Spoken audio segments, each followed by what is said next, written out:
Meus irmãos em Cristo, recebam a paz de nosso Senhor e Salvador Jesus Cristo. Amém. Meus queridos, um grande comentarista bíblico, John Piper, certa feita ele disse: tire de mim as minhas pernas, mas não tire de mim a minha Bíblia. Eu posso chegar ao céu sem as minhas pernas, mas não chegarei ao céu sem a minha Bíblia. Quem trouxe o livro de Deus, levante e dê glória pelo livro de Deus. Aproveitando que você está de posse das sagradas letras, eu lhes convido para o texto sagrado, temática proposta para esta festa, Salmo de número 150, versículo de número 5. Glória a Deus. Para melhor contextualizarmos, iniciaremos a partir do versículo de número 1 até o versículo de número 6. Praze-me nesta noite a externar a Deus a minha gratidão por este momento sagrado que o Senhor nos concede para fazermos uso da sua infalível, inerrante, indelével palavra. Palavra esta que o apóstolo Paulo disse ao seu filho na fé Timóteo, fiel e digna de toda a aceitação. Que é o Deus Todo-Poderoso, mediante Jesus Cristo nosso Senhor, lhe seja dada toda a glória e honra e louvor e força e ações em graças pelos séculos dos séculos. Quero louvar a Deus pela vida do meu amigo pastor Tony Duarte, coordenador da nossa Secretaria de Missões aqui no estado de Alagoas, coordenador da 11ª região. Que Deus possa lhe abençoar de forma abundante, sacudida e transbordante. Um amigo em que nós recebemos na caminhada da fé e que muito nos ajudou a crescer e ainda nos ajuda, abençoando o nosso ministério. Faço menções honrosas da sua primeira-dama, digníssima irmã Jor. Deus abençoe seus filhos, da mesma forma que o Senhor possa derramar chuvas de bênçãos. Quero louvar a Deus também pela vida do Samuel. Deus abençoe abundantemente. Prazer de rever alguns irmãos conhecidos que está entre nós. Se nós fôssemos aqui mencionar cada um, isso esgotaríamos o tempo, e o tempo é ouro para esta noite, para esse momento sagrado. Aqueles que encontraram uma referência bíblica, digam amém. Escrito está: louvai ao Senhor, louvai a Deus no seu santuário, louvai-o no firmamento do seu poder, louvai-o pelos seus atos poderosos, louvai-o conforme a excelência da sua grandeza, louvai-o com o som de trombeta, louvai-o com o saltério e a harpa, louvai-o com o adufe e a flauta, louvai-o com instrumento de cordas e com flautas, louvai-o com símbolos sonoros, louvai-o com símbolos altissonantes, tudo quanto tem fôlego, louve ao Senhor, louvai ao Senhor. E você diz: por bondade podeis tomar os vossos assentos. Muito obrigado. Prometo não ser extensivo, existe uma programação ainda a ser seguida, mas precisamos fazer a exposição das verdades da palavra de Deus. Sonoplasta, poder liberar o retorno aqui, por favor, e eu vou controlando aqui a voz, tá bom? Eu fico muito grato pela gentileza, tá bom? Meus queridos irmãos, o livro de Salmos, chamado no hebraico bíblico de Sefer Terrilim, é o livro do Inário de Israel. É a composição mais bela, poética, que nós encontramos dentro dos compêndios da Bíblia Sagrada. O Inário, por sua vez, nos Salmos, ele expressa toda a beleza da grandeza do Senhor, seus atributos e sua grande revelação. Em entretenimento, os Salmos ele apresenta também a fraqueza da antropologia humana, a fraqueza do homem natural, sua fragilidade. Mas esses Salmos, ele simplesmente é uma das belezas literárias textuais que nós encontramos na Bíblia Sagrada. Já dizia Malfiel Henry, comentarista bíblico, que o livro dos Salmos, sem sombra de dúvida, é a coroa dos livros poéticos. Um grande comentarista, Douglas Moo, diz que os Salmos é a beleza pungente e expressiva dos cânticos e celebrações a Deus. Para o historiador, ou melhor, para o historiador e comentarista também William Heinen, ele diz que os judeus louvavam nas sinagogas, nas praças, no pátio do templo, na escadaria do templo, dentro do templo, entre os levitas, no livro dos Salmos. Diante de nós está, irmãos, a expressão da beleza da adoração, da beleza que expressa o verdadeiro adorador.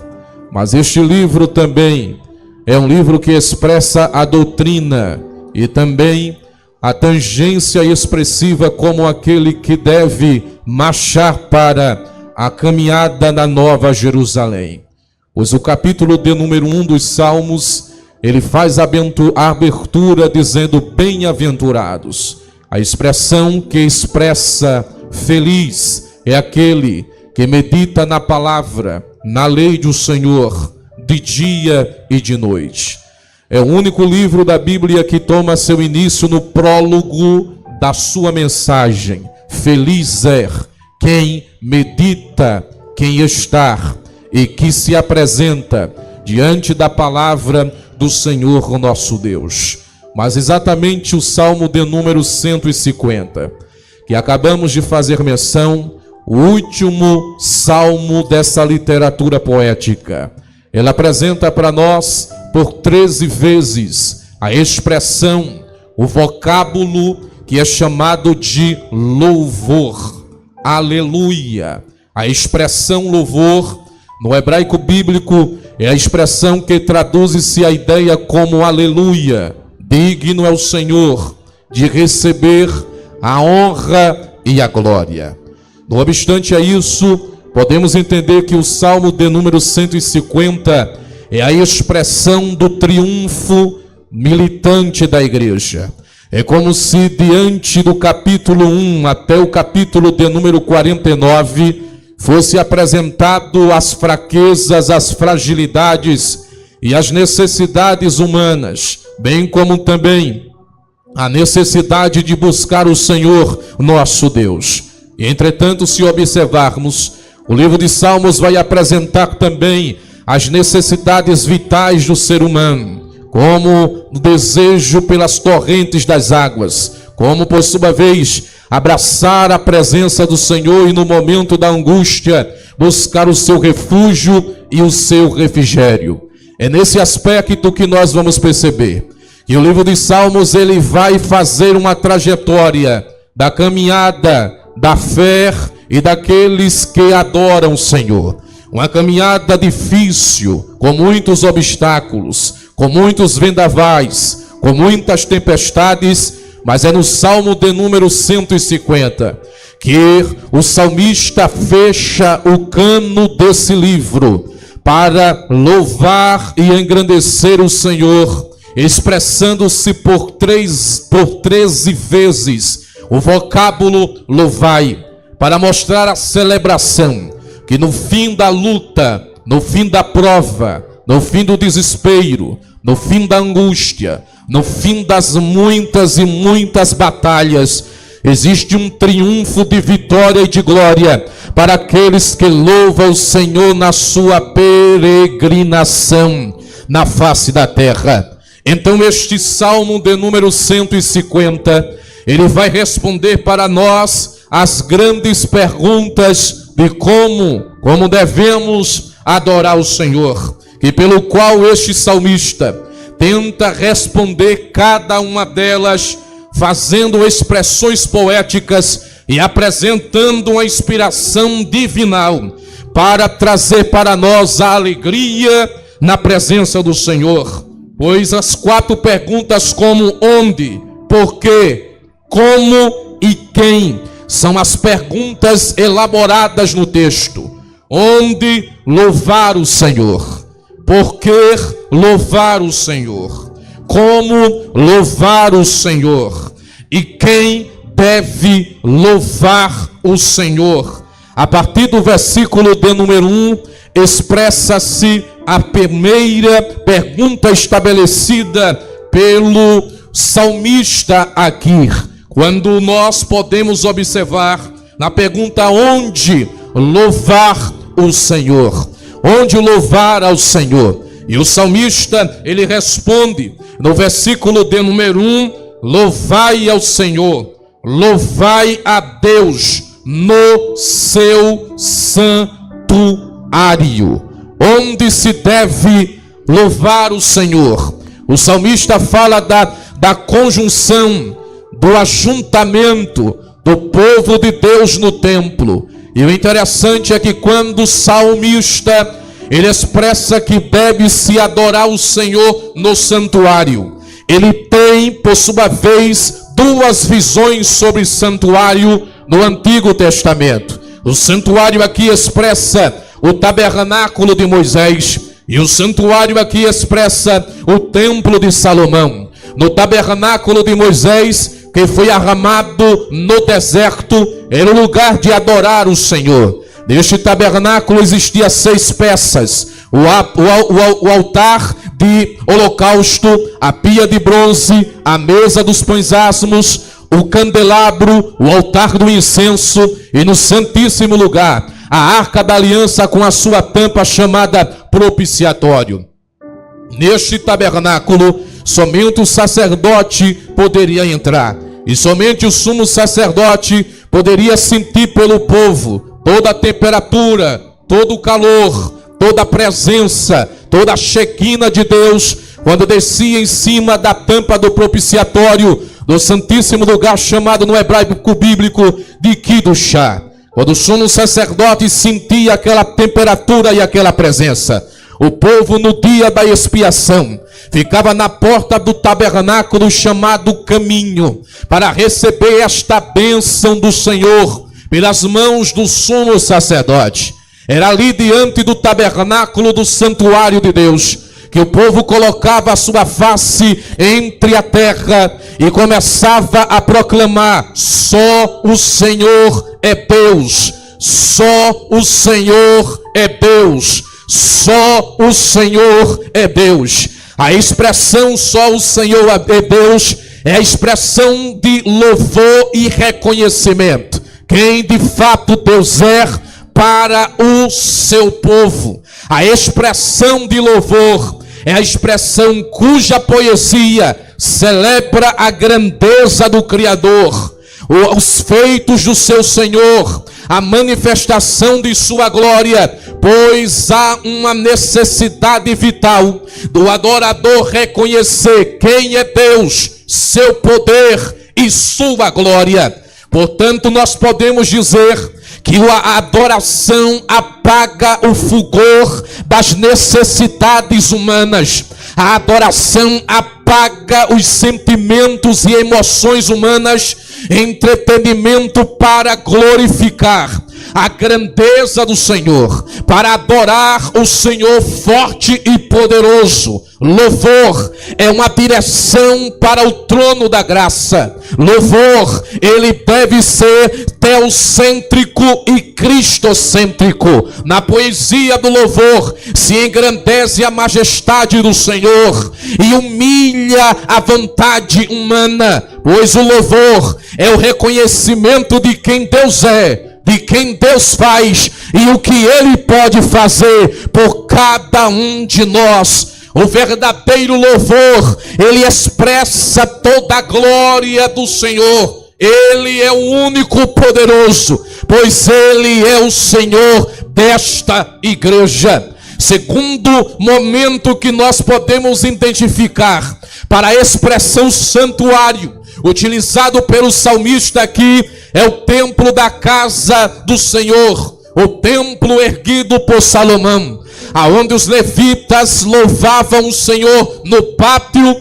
e por sua vez nas escadas do pátio do templo do Senhor. Era ali o lugar da adoração, e louvavam o Senhor com os saltérios e harpas e todos os instrumentos musicais. Louvavam-se o nome do Senhor, pois os judeus tinham em visão de que o santuário, o templo erguido por Salomão, era o santuário cuja presença de Deus habitava e ali estava. Eles entendiam que Deus estava no centro de Jerusalém e que o lugar de se adorar era ali no templo da casa do Senhor. Então os salmistas disse que o lugar de adorar o Senhor era no santuário. Mas existe, segundo o Novo Testamento, uma terceira colocação para santuário aqui. E esta colocação bíblica, o apóstolo Pedro, escrevendo na sua primeira epístola, ele vai descrever que nós somos o templo, moradia do Senhor, e Deus habita em cada um de nós por intermédio do Espírito Santo no nosso espírito. É aqui que nós louvamos, é aqui que nós adoramos, é aqui que nós jubilamos, é aqui que nós celebramos, é aqui que nós glorificamos o nome do Senhor nosso Deus. Essa expressão de santuário aqui é a expressão que fortalece a ideia de que o Senhor habita no meio dos louvores. Aleluia! Se há um crente que é moradia do Senhor no nosso espírito, então é o Senhor no meio da adoração desse crente, o habita e o manifesta com glória e poder.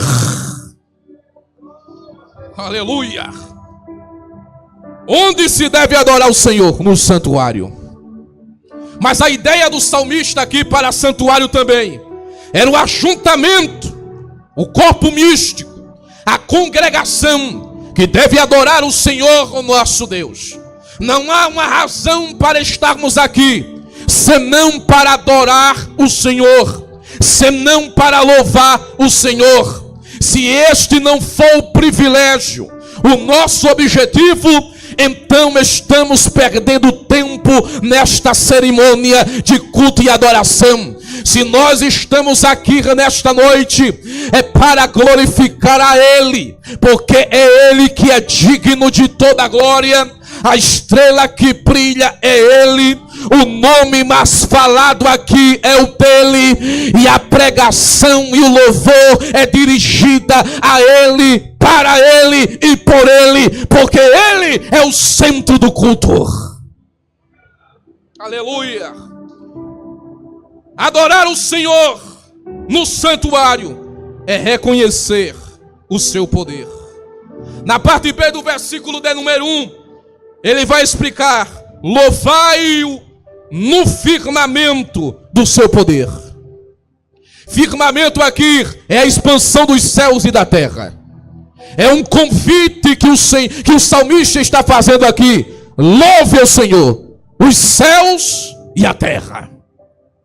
A palavra firmamento para céus aqui é uma convocação de Deus para as estrelas, para os espíritos aperfeiçoados de santos que morreram por causa da palavra, por causa do evangelho e por causa da expressão da sua fé. É os anjos que estão ao redor do trono, é os serafins que o adoram, dizendo: Kadosh, Kadosh, Kadosh, Adonai Tsabaoth, em volume de Kavod. Santo, Santo, Santo é o Senhor dos exércitos, e toda a terra está cheia da sua glória. É uma convocação para os anciãos que estão sentados nos seus 24 tronos, ao redor do trono que está o ancião de dias, para tirar as coroas de sua cabeça, lançar aos pés do cordeiro e dizer: digno é o cordeiro que foi morto e reviveu, e com seu sangue comprou povos, tribos, línguas e nações. A ele seja a glória, a ele seja a honra, a ele seja o poder, a ele seja o domínio pelos séculos dos séculos. Amém. Aleluia. Os céus convocados para adorar a Deus também é uma ação futura e profética para a igreja, porque um dia nós estaremos nos céus, aleluia, com o corpo glorificado, em uma orquestra, em um grande coral, estaremos celebrando o Senhor pela morte, pela ressurreição e pelo triunfo, aleluia, desta igreja, porque os céus serão enrolados como tapete, e um dia a igreja universal de Cristo, em todos os lugares, tribos, línguas e nações, estarão com o Senhor nos ares, para sempre, para adorá-lo. Aleluia. O que é produzido, portanto, na terra é somente um ensaio do verdadeiro encontro e triunfo com o Senhor nos céus. Aleluia. Mas podemos estabelecer a segunda pergunta que o salmista vai responder: como louvar o Senhor? Como devemos louvar o Senhor? O salmista ele explica no versículo de número 2, parte A: louvai-o pelos seus atos poderosos. Atos aqui são feitos. Louvai o Senhor pelo que ele fez. É lembrar na história do povo de Deus tudo que o Senhor fez, realizou para a sua própria glória. É quando nós olhamos para as páginas da Bíblia no Antigo Testamento. Deus fez, porque nós devemos adorá-lo. Como devemos adorá-lo? É para adorá-lo pelos seus feitos, porque com grande braço estendido e com mão forte, ele livrou o povo de Israel da maior potência econômica do mundo antigo, a saber, o Egito. Levou para o deserto. Pelos seus grandes atos poderosos, ele fez verter água da rocha, ele fez chover cordonices, ele renovou os sapatos e as vestes do seu povo durante 40 anos no deserto. Louvar o Senhor aqui é reconhecer o que ele fez, porque foi no deserto da Palestina que ele simplesmente derramou maná para o seu povo, e durante 40 anos eles simplesmente experimentaram o seu milagre. Durante o dia a nuvem soprava uma brisa suave. Durante a noite essa nuvem era transformada em uma coluna de fogo que soprava um ar quente para o seu povo não sofrer o frio do deserto. É exatamente aqui o que nós podemos compreender, que os feitos do Senhor são poderosos. Louvai o Senhor. Aleluia. Os grandes feitos poderosos do Senhor marcaram a história do povo de Israel. O povo de Israel foram testemunhas de ver fogo descendo do céu através do profeta Elias. Eles foram testemunhas, mesmo eles sendo rebeldes, mesmo eles sendo desviados, mesmo eles sendo apostatas, quando o Senhor os permitiu para serem levados para os caldeus, numa terra pagã, em Babilônia. Durante 70 anos permaneceram ali. Quem sabe os sociólogos e os tecnólogos poderiam dizer: dali não pode sair imaginação. Mas após 70 anos, o Senhor trouxe o seu povo de volta para a sua terra natal. É por isso que eles louvam e glorificam com saltérios e harpas, dizendo: grandes coisas fez o Senhor por nós, grandes coisas fez o Senhor a estes, por isso nós o louvaremos. Aleluia. Os feitos do Senhor é os motivos de nós glorificarmos ao Senhor. Esses feitos poderosos é para reconhecermos que Ele fez e que Ele faz. Mas os feitos do Senhor se estendeu de uma maneira tão extraordinária, que o seu ato poderoso no Novo Testamento foi enviar o seu Filho em carne para morrer em uma cruz de glória, para que em glória pudesse ressuscitar numa sepultura, para que em glória fosse assunto aos céus, e que em breve em glória Ele voltará para buscar essa igreja. Os atos poderosos do Novo Testamento, há os dons espirituais distribuídos à igreja: o batismo com o Espírito Santo, o dom da fé, a graça, a salvação, atos poderosos que podemos louvar o Senhor pelo que Ele fez. Aleluia.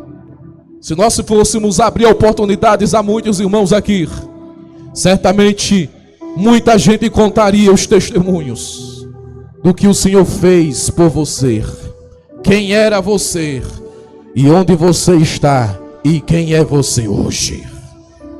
Os feitos do Senhor, aleluia, é os motivos de nós glorificarmos e louvá-lo.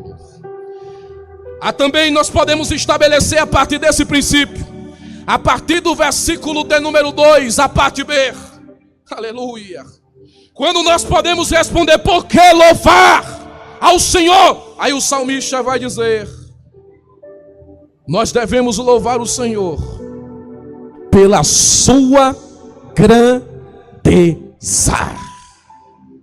Aleluia.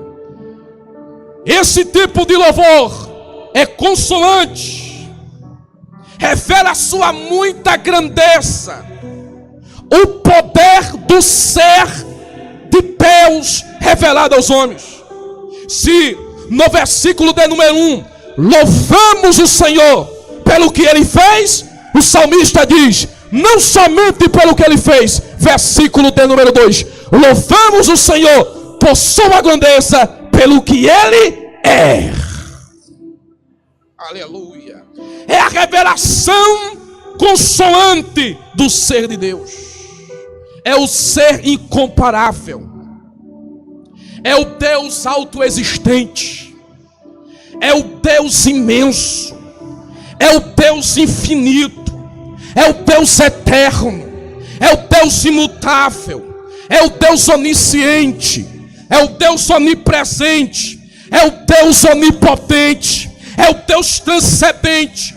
É o Deus soberano. Portanto, Ele é Espírito infinito. Ele é luz. Ele é amor. Ele é santo. Ele é justo. Ele é fiel.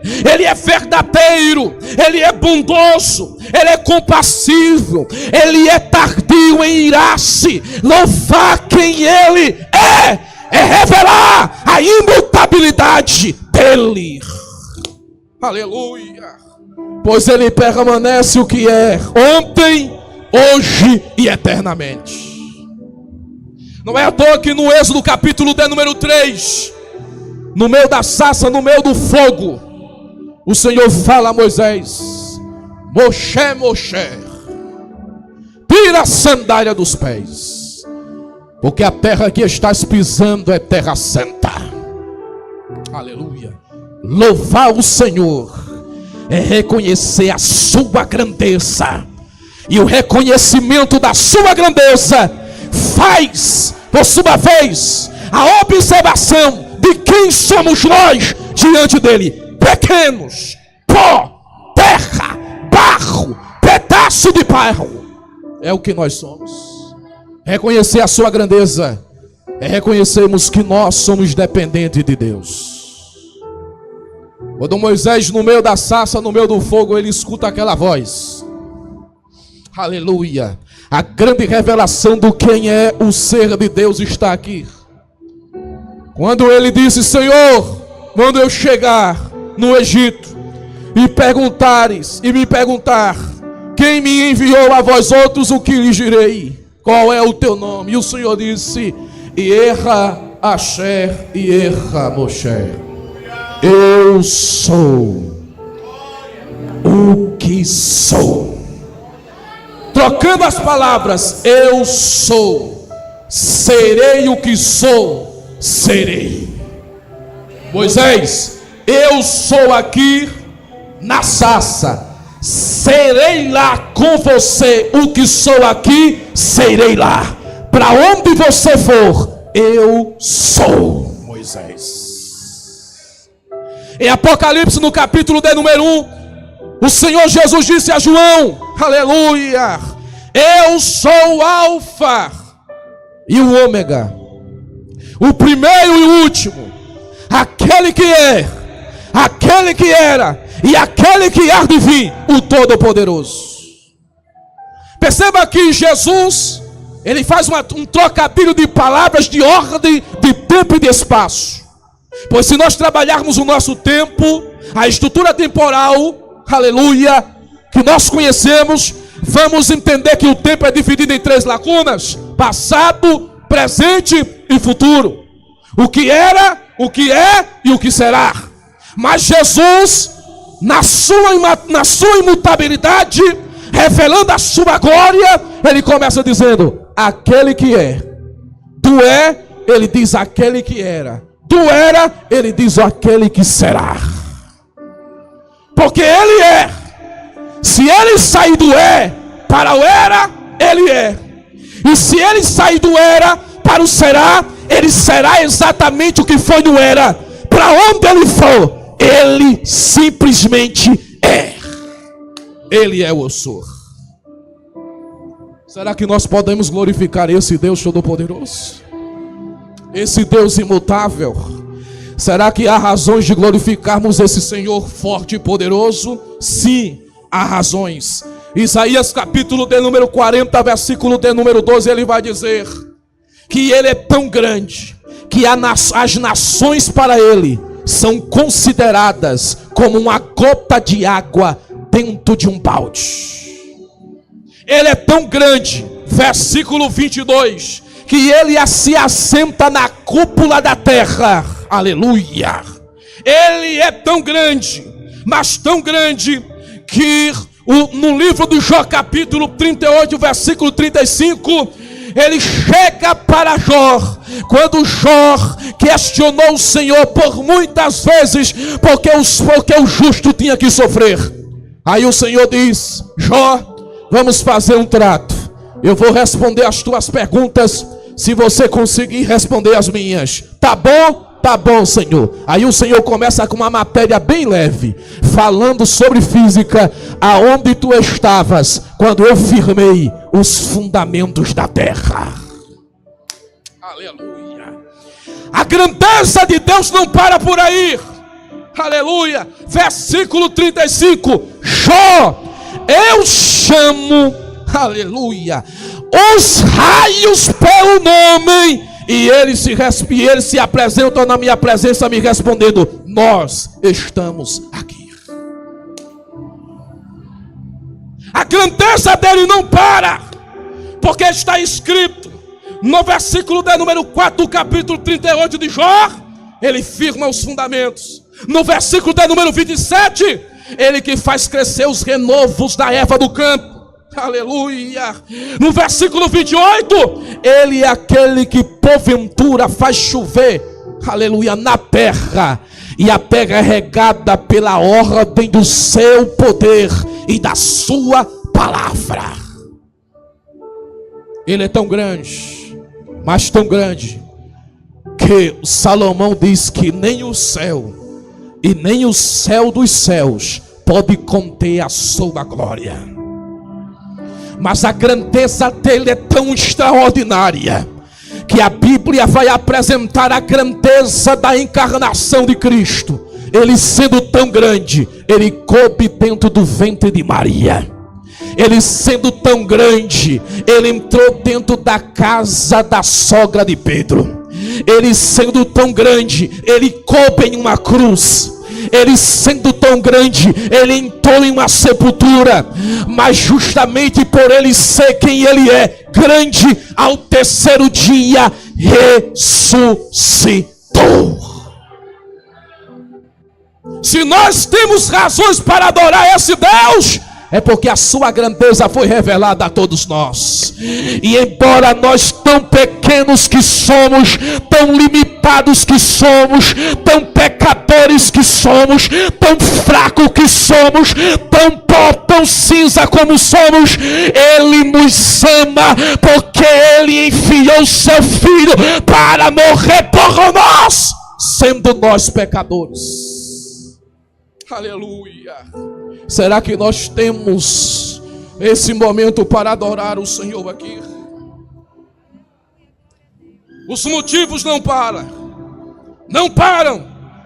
pois no versículos de número 3 a 5, como louvar ao Senhor, o salmista vai nos apresentar aqui, aleluia, que nós passamos a louvar o Senhor então, como Ele deve ser louvado. E como Ele deve ser louvado.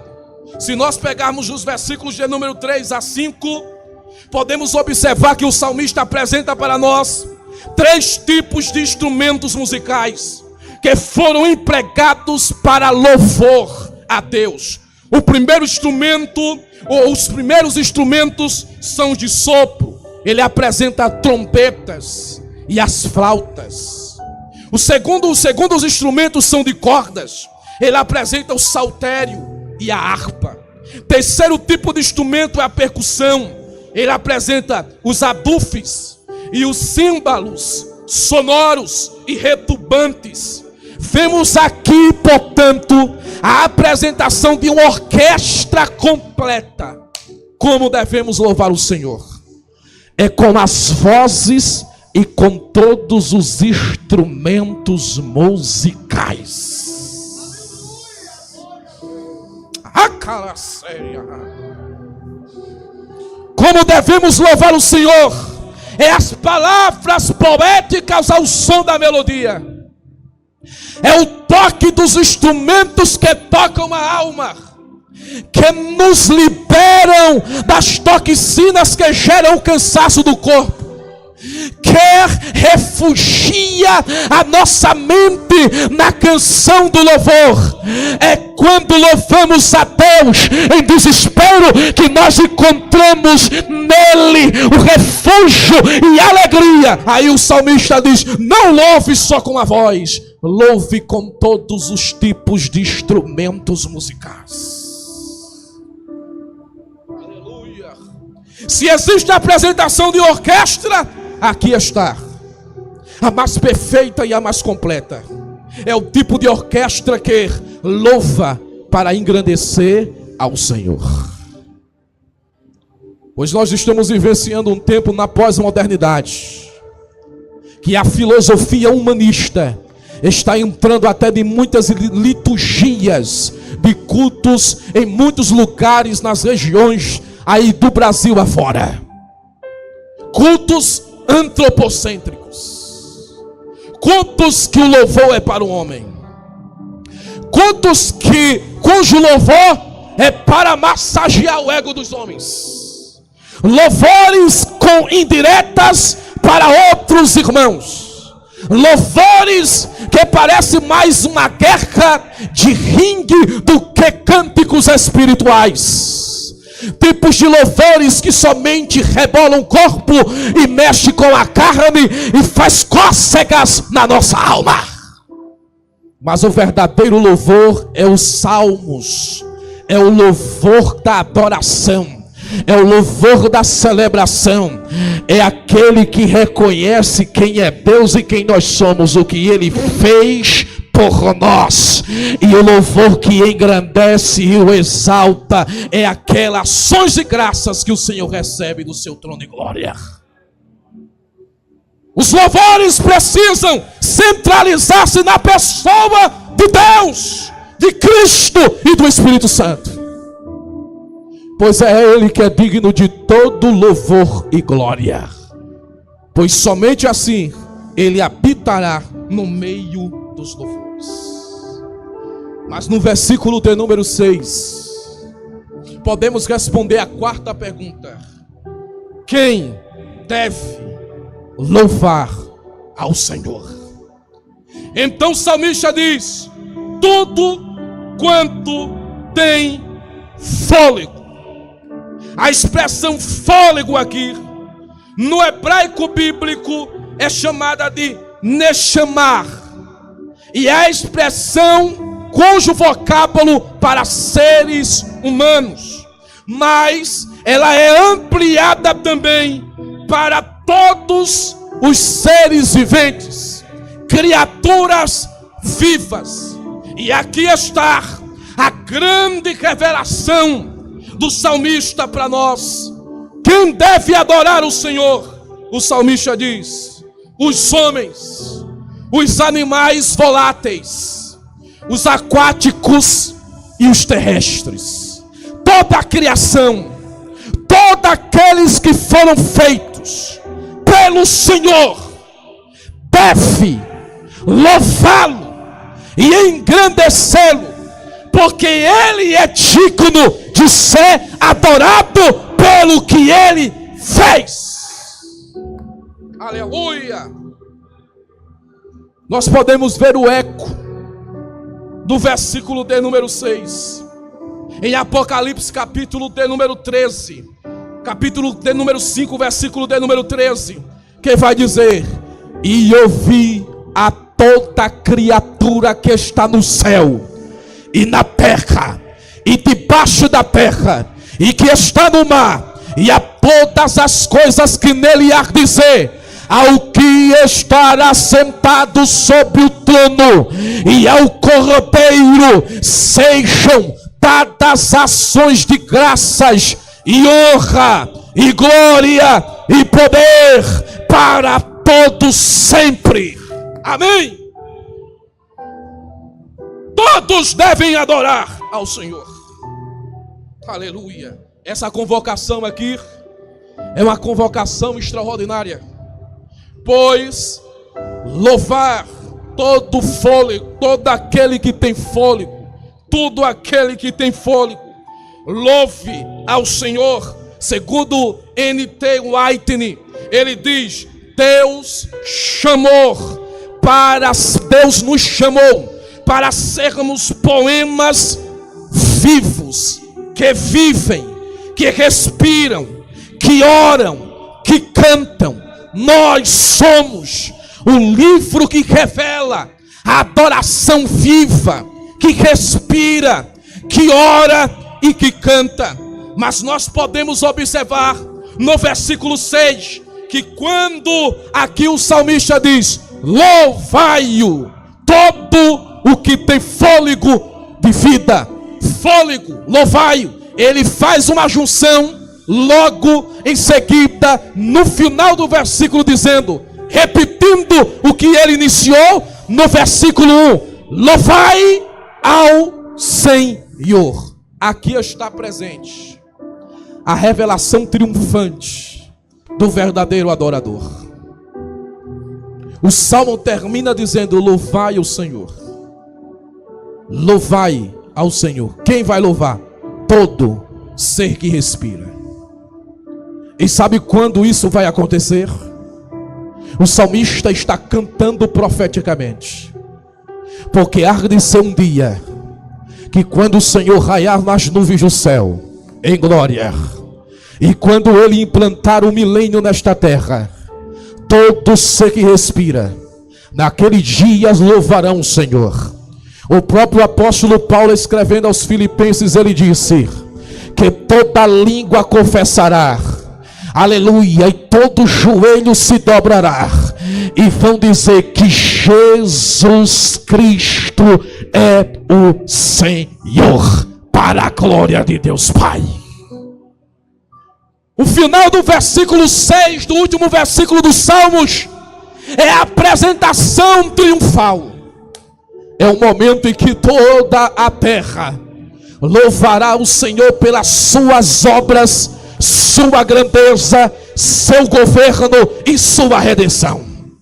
Mas a igreja estará glorificada para louvar o Senhor com o cântico dos gemidos, o cântico de triunfo, o cântico de vitória. Aleluia. Portanto, seremos resumidos em todo esse contexto espiritual, onde a grandeza de Deus estará nos nossos lábios, e quando atravessarmos os portões da eternidade, reconheceremos quem de fato Ele é e o que Ele fez por nós. Como bem falou, os 4 anciãos, ou melhor, os 4 seres viventes e os 24 anciãos, digno é Ele de receber honra, glória, força, poder e ações em graças pelos séculos dos séculos. Porque nós devemos ter instrumentos musicais, porque eles fazem parte da harmonia, da celebração, do verdadeiro louvor a Deus, que expressam e exprimem a nossa alma para reconhecermos quem Ele é. Aleluia. Que nesta noite os céus recebam o nosso louvor como cheiro suave, porque Ele está presente no meio dos louvores. E a igreja de Jesus Cristo diz...